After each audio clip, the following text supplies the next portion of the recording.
നമസ്തേ. ഇന്നത്തെ വീഡിയോയിലൂടെ ഞാൻ പറയാൻ പോകുന്നത് രാശി സ്വരൂപങ്ങളെ കുറിച്ചാണ്. മേടം തുടങ്ങി മീനം വരെയുള്ള 12 രാശികൾക്കും ഓരോരോ സ്വരൂപങ്ങളുണ്ട്.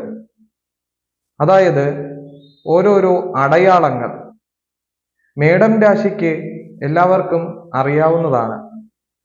ആടാണ് മേടം രാശിയുടെ അടയാള സ്വരൂപം. ഇടവൻ രാശിയുടേത് കാളയാണ്. അപ്പം ഈ കാളയുമായി ബന്ധപ്പെട്ട പല കാര്യങ്ങളും ഈ വ്യക്തികൾക്ക് അനുഭവിക്കേണ്ടതായി വരാം.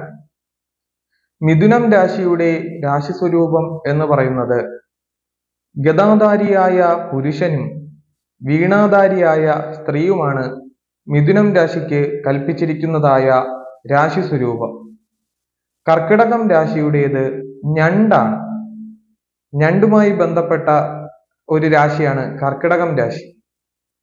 ചിങ്ങം രാശിയുടെ രാശി സ്വരൂപം എന്നത് സിംഹമാണ്. സിംഹവുമായി ബന്ധപ്പെട്ട അനവധി കാര്യങ്ങൾ ആ രാശിക്ക് ചിന്തിക്കാവുന്നതാണ്. കന്നി രാശിയുടെ രാശി സ്വരൂപം എന്നത് കന്യകയാണ്. അതായത് തോണിപ്പുറത്തിരിക്കുന്ന കന്യക. ഈ കന്യകയുടെ ഒരു കൈകളിൽ നെൽക്കതിരും മറുകൈയിൽ തീപ്പന്തവുമാണ് ഉള്ളത്. അത് കഴിഞ്ഞാൽ അടുത്തു വരുന്ന രാശിയാണ് തുലാം രാശി. തുലാം രാശിയുടെ സിമ്പൽ ഒരു ത്രാസേന്തിയ പുരുഷന്റേതാണ്. അത് കഴിഞ്ഞു വരുന്ന രാശി വൃശ്ചികം രാശിയാണ്. വൃശ്ചികം രാശിയുടെ രാശി സ്വരൂപം തേളാണ്. അത് കഴിഞ്ഞു വരുന്ന രാശി ധനുരാശി. പകുതി ഭാഗം മനുഷ്യന്റെയും പകുതി ഭാഗം കുതിരയുടെയുമാണ്. ആ മനുഷ്യന്റെ കയ്യിൽ അമ്പും വില്ലും ഉള്ളതാണ്. പകുതി ഭാഗം കുതിരയുടെയുമാണ് ധനുരാശിക്ക് പറഞ്ഞിരിക്കുന്നത്. മകരം രാശിക്ക് പകുതി ഭാഗം മാനും പകുതി ഭാഗം മുതലയുമാണ് നിർണയിച്ചിരിക്കുന്നത്. അത് കഴിഞ്ഞു വരുന്ന രാശി കുംഭം രാശിയാണ്. കുടവും എടുത്തുകൊണ്ട് നിൽക്കുന്ന പുരുഷനാണ് കുംഭം രാശിയുടെ രാശി സ്വരൂപം. അത് കഴിഞ്ഞു വരുന്ന രാശി മീനം രാശിയാണ്. മീനം രാശിക്ക് 2 മീനുകളാണ് പറഞ്ഞിരിക്കുന്നത്. രണ്ടും തലകുത്തനെ നിൽക്കുന്ന മീനുകളാണ് മീനം രാശിക്ക് പറഞ്ഞിരിക്കുന്നത്. ഇനി നമ്മൾക്ക് ഇതിന്റെ ശ്ലോകരൂപം എങ്ങനെയാണ് ആചാര്യൻ പറഞ്ഞിരിക്കുന്നതെന്ന് മനസ്സിലാക്കാം. മത്സ്യോ ഗടി നിർമ്മിതിനം സകതം സവീണം ചാബീനരോ അശ്വജഗനോ മകരോ മൃഗസ്യ തൗലീസസ്യദഗന പ്ലവകാജകന്യ ശേഷാസോ നാമ സദൃശിയ സ്വജരാശ സർവേ. 2 മത്സ്യങ്ങളാണ് മീനം രാശിക്ക് പറഞ്ഞിരിക്കുന്നത്. അന്യോന്യം ആയി നിൽക്കുന്ന മത്സ്യങ്ങൾ. അതായത് ഒന്നിന് അഭിമുഖമായി മറ്റൊന്ന് നിൽക്കുന്ന രീതിയിലാണ് മീനം രാശിക്ക് ആചാര്യൻ പറഞ്ഞിരിക്കുന്നത്. ഗടി എന്ന് പറയുന്നത് കൊണ്ട് കുടവും ഒരു കുംഭം രാശിയുടെ സിമ്പലാണ് ഈ കുടവുമായി ബന്ധപ്പെട്ട് നിൽക്കുന്ന പുരുഷനെയാണ് ഈ വാക്കുകൊണ്ട് ആചാര്യൻ പറയുന്നത്.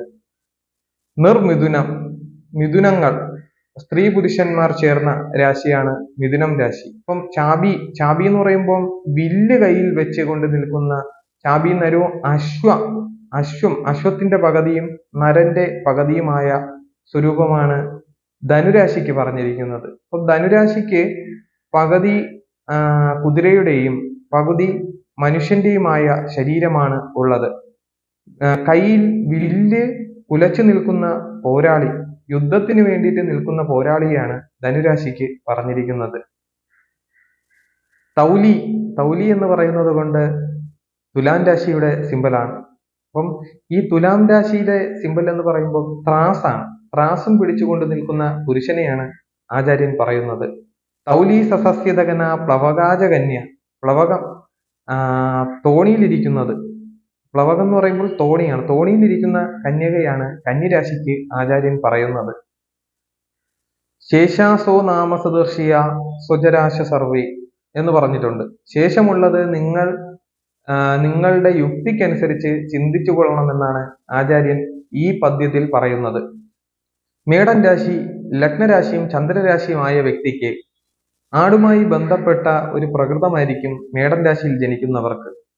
അപ്പോൾ ഈ മേടൻ രാശിയിൽ ആടുമായി ബന്ധപ്പെടുമ്പോൾ ഈ ഇലക്കറികൾ മുതലായവയോട് കൂടുതൽ താല്പര്യമുള്ളവരായിരിക്കും.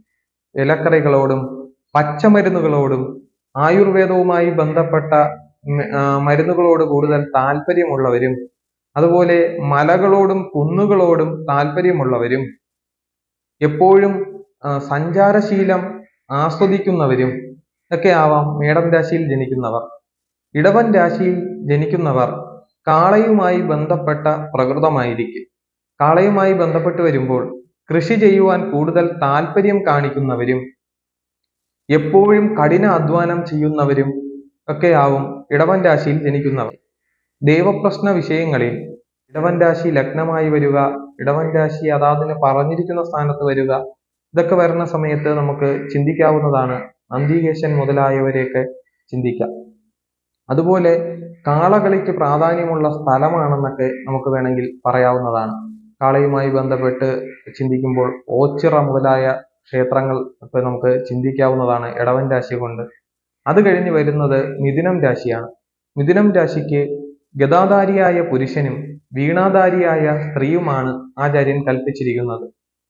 ഇത് കലാകാരന്മാരാകുവാൻ വളരെ കൂടുതൽ താല്പര്യമുണ്ട്. ഗദാധാരിയായ പുരുഷന് ആയോധന കലയോട് കൂടുതൽ താല്പര്യമുള്ളവരും വീണാധാരിയായ സംഗീതത്തോട് കൂടുതൽ പ്രിയമുള്ളവരും ആവാം. ഇതുപോലെ പ്രശ്നചിന്തകളിൽ പല കാര്യങ്ങൾ നമുക്ക് ചിന്തിക്കാവുന്നതാണ്. കല്യാണ മണ്ഡപം മുതലായ കാര്യങ്ങൾ ചിന്തിക്കാം. ലോക്കർ മുതലായ കാര്യങ്ങളെല്ലാം ഇതിൽ ഉൾപ്പെടുത്താവുന്നതാണ്. അത് കഴിഞ്ഞ് വരുന്നത് കർക്കിടകം രാശിയാണ്. കർക്കിടകം രാശിയിൽ ജനിക്കുന്നവർ എല്ലാത്തിൽ നിന്നും പിന്മാറി നിൽക്കുവാൻ സാധ്യതയുള്ളവരാണ്. ഞണ്ടിനെ പോലെ, ഞണ്ട് സ്ട്രെയിറ്റ് സഞ്ചരിക്കാതെ സൈഡിലോട്ട് ഒതുങ്ങി മാറിപ്പോകുന്ന ഒരു ജീവിയാണ് ഞണ്ട്. ഞണ്ടിനെ പോലെയുള്ള പ്രകൃതമായിരിക്കും. അതുപോലെ മണലുമായി ബന്ധപ്പെട്ട കാര്യങ്ങൾ അല്ലെങ്കിൽ മണല് വാരൽ മുതലായവയൊക്കെ നമുക്ക് ചിന്തിക്കാവുന്നതാണ്. ജലവുമായി ബന്ധപ്പെട്ട പ്രവൃത്തികളിൽ ഏർപ്പെടുന്നവര് ആകുവാനും കൂടുതൽ സാധ്യതയുണ്ട്. ഒന്നിലും ഒരു ഉറച്ചു നിൽക്കാനുള്ള ഒരു മനസ്സില്ലാത്തവരുമാണ് കർക്കിടകം രാശി ജനിക്കുന്നവരെന്നൊക്കെ നമുക്ക് പറയാം. ചിങ്ങൻ രാശിയാണ് അടുത്ത് ചിന്തിക്കുന്നത്. ചിങ്ങൻ രാശി എന്ന് പറയുമ്പോൾ സിംഹമാണ് ചിങ്ങം രാശിയുടെ രാശി സ്വരൂപം. അപ്പം സിംഹവുമായി ബന്ധപ്പെട്ട പല കാര്യങ്ങൾ ചിന്തിക്കാം. ഗുഹ മുതലായ കാര്യങ്ങൾ ഒക്കെ ചിന്തിക്കാം. അപ്പം അയാളൊരു ഭരണാധികാരിയാണെന്നൊക്കെ നമുക്ക് പറയാം. ഈ ചിങ്ങം രാശിയാണ് ലഗ്നമോ ചന്ദ്രരാശിയോ ഒക്കെ ആയി വന്നു കഴിഞ്ഞാൽ ഭരണാധികാരിയാണ്, അല്ലെങ്കിൽ ഭരണാധികാരികളുടെ കുടുംബത്തിലുള്ള ഒരു വ്യക്തിയാണ് എന്നൊക്കെ നമുക്ക് പറയാം. ചിങ്ങൻ രാശി കൊണ്ട് ഗുഹകളോടും കാടുകളോടും കൂടുതൽ താല്പര്യമുള്ള വ്യക്തികളാണ്. വനത്തിൽ സഞ്ചരിക്കുവാൻ ഭയങ്കരമായ താല്പര്യമുള്ള വ്യക്തികളും ആണെന്നൊക്കെ നമുക്ക് പറയാവുന്നതാണ്. അത് കഴിഞ്ഞാൽ അടുത്തു വരുന്നത് കന്നിരാശിയാണ്. കന്നിരാശിയുടെ രാശി സ്വരൂപം കന്യകയാണ്. അതായത് തോണിപ്പുറത്തിരിക്കുന്ന കന്യക. ഈ കന്യകയുടെ ഒരു കൈയിൽ തീപ്പന്തവും മറുകൈയിൽ നെൽക്കതിരുമാണ് ഉള്ളത്. ഇതുമായി ബന്ധപ്പെട്ട് പല കാര്യങ്ങളും നമുക്ക് ചിന്തിക്കാവുന്നതാണ്. കന്നിരാശിയെ കൊണ്ട് നമുക്ക് ചിന്തിക്കുമ്പോൾ ബോട്ട്, കപ്പല് മുതലായ ഓട്ടിക്കുവാൻ താല്പര്യമുള്ളവരും, അതുപോലെ നേവി മുതലായവയിൽ മർച്ചന്റ് നേവി ആവാം മുതലായവയിലൊക്കെ നമുക്ക് ജോലി ചെയ്യുന്നവര് ജോലി കിട്ടും, അല്ലെങ്കിൽ ജോലി ചെയ്യാൻ ഇവർക്ക് താല്പര്യമുണ്ട് എന്നൊക്കെ നമുക്ക് പറയാം. ഈ രാശിയിൽ ജനിക്കുന്നവർക്ക് കൂടുതലും അങ്ങനെയാണ്. വള്ളം കളി നടക്കുന്ന സ്ഥലങ്ങൾ നമുക്ക് ചിന്തിക്കാവുന്നതാണ് ആ രാശി കൊണ്ട്. അതുപോലെ ആലപ്പുഴ പോലുള്ള ജില്ലകളിലെ ഓരോരോ മനോഹരമായ സ്ഥലങ്ങൾ നമുക്ക് ചിന്തിക്കാവുന്നതാണ്. കായലുമായി ബന്ധപ്പെട്ട പ്രദേശം, അങ്ങനെയുള്ള സ്ഥലങ്ങളെല്ലാം നമുക്ക് ചിന്തിക്കാവുന്നതാണ്. ജലയാത്രയോട് കൂടുതൽ താല്പര്യമുള്ളവരായിരിക്കും. ജലയാത്രയോട് കൂടുതൽ, അതാകുമ്പം ഈ ബോട്ടിങ് മുതലായവയൊക്കെ ഭയങ്കരമായി ഇഷ്ടപ്പെടുന്നവരാവാം കന്നിരാശിയിൽ ജനിച്ചവരും അല്ലെങ്കിൽ കന്നി ലഗ്നത്തിൽ ജനിച്ചവരും ഒക്കെ. രാശി എന്ന് പറയുന്നത് തുലാം രാശിയാണ്. തുലാസ് കയ്യിൽ പിടിച്ചിരിക്കുന്ന പുരുഷനാണ് തുലാം രാശിയുടെ രാശി സ്വരൂപം. അപ്പൊ ഇതുമായി ബന്ധപ്പെട്ട് പറയുമ്പോൾ ഇദ്ദേഹം ഒരു ബിസിനസ് ചെയ്യുന്ന ആളാണ് എന്നൊക്കെ നമുക്ക് പറയാൻ പറ്റും. ചന്ദ്രൻ നിൽക്കുന്ന രാശി തുലാമായാലോ ലഗ്നരാശി തുലാമായാലോ ഈ ഫലം നമുക്ക് പറയാവുന്നതാണ്. തുലാം രാശിക്കാർക്ക് പൊതുവെ ഈ രാശിയുടെ രാശി സ്വരൂപം അനുസരിച്ച് ഇവർ ബിസിനസ്സിന് വളരെ പ്രാധാന്യം കൊടുക്കുന്നവരും, എന്ത് കിട്ടിയാലും അത് കച്ചവടം ചെയ്യുവാൻ താല്പര്യം കാണിക്കുന്നവരും, അതുപോലെ ഈ നാലാം രാശിയൊക്കെ തുലാമായി വന്നു കഴിഞ്ഞാൽ മാർക്കറ്റിന്റെ അടുത്താണ് നിങ്ങളുടെ വീട് എന്നൊക്കെ പറയേണ്ടതായിട്ട് വരാം. ഈ തുലാം രാശി നാലാം രാശിയായിട്ട് ജനിച്ചു കഴിഞ്ഞാൽ മറ്റ് ജാതകത്തിലെ യോഗങ്ങളും മറ്റു കാര്യങ്ങളെല്ലാം നോക്കിയിട്ട് ഈ രാശി സ്വരൂപം വെച്ച് നമുക്ക് പറയാം നിങ്ങളുടെ വീട് മാർക്കറ്റിന്റെ അടുത്തൊക്കെ ആയി വരാം സാധ്യത വളരെ കൂടുതലാണ്. കഴിഞ്ഞാൽ അടുത്തു വരുന്ന രാശി വൃശ്ചികം രാശിയാണ്. വൃശ്ചികം രാശിയുടെ രാശി സ്വരൂപം തേളാണ്. ഈ തേളുമായി ബന്ധപ്പെട്ട പല കാര്യങ്ങളും ഈ വ്യക്തികളുടെ ജീവിത രീതിയിൽ ഉൾപ്പെടുന്നുണ്ട്. ഇവർ എല്ലാ കാര്യങ്ങളും മറച്ചു വയ്ക്കുകയും അതുപോലെ സ്വന്തമായി തന്നെ ഇവരുടെ കാര്യങ്ങളെല്ലാം ഒരു തീരുമാനമെടുത്ത് ലാസ്റ്റ് കഷ്ടതയിലേക്ക് പോകുന്ന ഒരു അവസ്ഥ കൂടി ഇവർക്കുണ്ട്. അടുത്തു വരുന്ന രാശി ധനുരാശിയാണ്.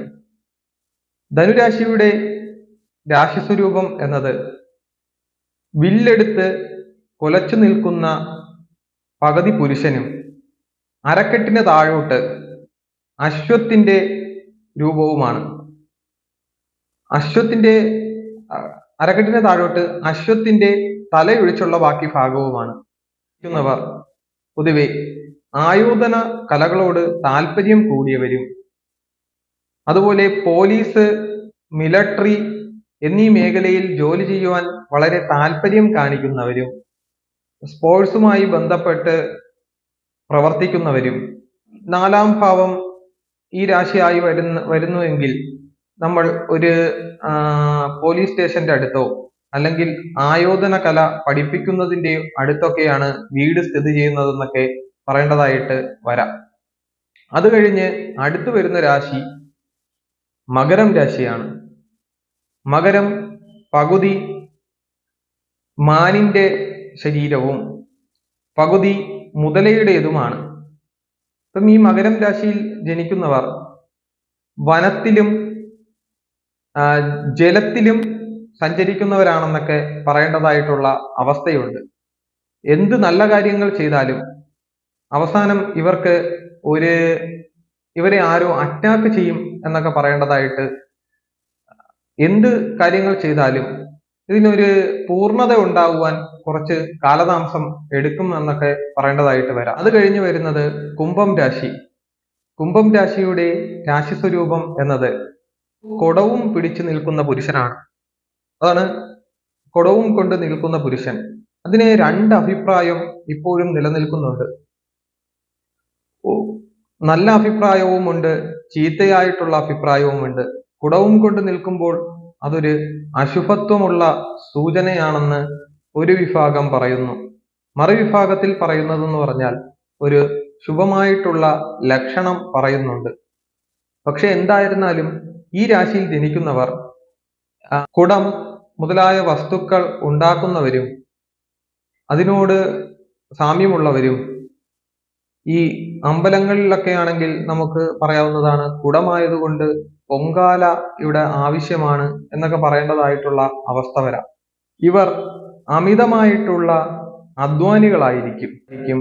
കഠിനാധ്വാനം ചെയ്ത് ധനം സമ്പാദിക്കുന്നവരായിരിക്കും കുംഭം രാശിയിൽ ജനിക്കുന്നവർ. അത് ഈ കുംഭം രാശിയുടെ രാശി സ്വരൂപത്തിനനുസരിച്ച് നമുക്ക് പല രീതിയിൽ അവിടെ നിർണയിക്കാവുന്നതാണ്. അടുത്ത് പറയുന്നത് മീനം രാശിയാണ്. മീനം രാശിയുടെ രാശി സ്വരൂപം രണ്ട് മീനുകളാണ്. ഒരു മീന് മറ്റു മീനിന്റെ വാലിലും മറ്റേ മീന് ഈ മീനിന്റെ വാലിലുമായി പരസ്പരം നോക്കുകയാണ്. അപ്പോൾ ഈ രാശി കൊണ്ട് നമുക്ക് ചിന്തിക്കുമ്പോൾ ഇതൊരു ജലാശയ രാശി ആയതുകൊണ്ട് ജലവുമായി ബന്ധപ്പെട്ട പല തൊഴിലുകളിൽ ഏർപ്പെടേണ്ടതായിട്ട് വരാം. ജലവുമായി ബന്ധപ്പെട്ട് പല രീതിയിലുള്ളത് പുറത്തോട്ട് വിദേശത്ത് പോകുവാൻ സാധ്യത വളരെ കൂടുതലാണ്. അതുപോലെ പാർട്ട്ണർഷിപ്പ് ബിസിനസ്സിനോട് താല്പര്യം കൂടുതലായിരിക്കും. ജലവുമായി ബന്ധപ്പെട്ട ഭക്ഷണങ്ങളോട് താല്പര്യം, അത് മീനിനെയൊക്കെ ഭയങ്കര താല്പര്യമായിരിക്കും. ഈ രാശിയിൽ ജനിക്കുന്നവർ പൊതുവെ മീനുകളോട് താല്പര്യമുണ്ടാവും. അക്വേറിയം മുതലായവയൊക്കെ നമുക്ക് ഇതുകൊണ്ട് ചിന്തിക്കാവുന്നതാണ് മീനൻ രാശി കൊണ്ട്. പിന്നെ അത് ഭഗവാന്റെ മത്സ്യാവതാരങ്ങളെയൊക്കെ നമുക്ക് ഈ രാശി കൊണ്ട് ചിന്തിക്കാവുന്നതാണ്. ആ ദിവസത്തെ ഗ്രഹസ്ഥിതിയുടെയും മറ്റ് ഗ്രഹങ്ങളുടെയൊക്കെ യോഗങ്ങളും ദൃഷ്ടിയൊക്കെ അനുസരിച്ചാണ് ഇതെല്ലാം നമ്മൾ ചിന്തിക്കേണ്ടത്. ഇത്രയും പറഞ്ഞുകൊണ്ട് ഞാൻ എൻ്റെ വീഡിയോ നിർത്തുന്നു. നന്ദി, നമസ്കാരം.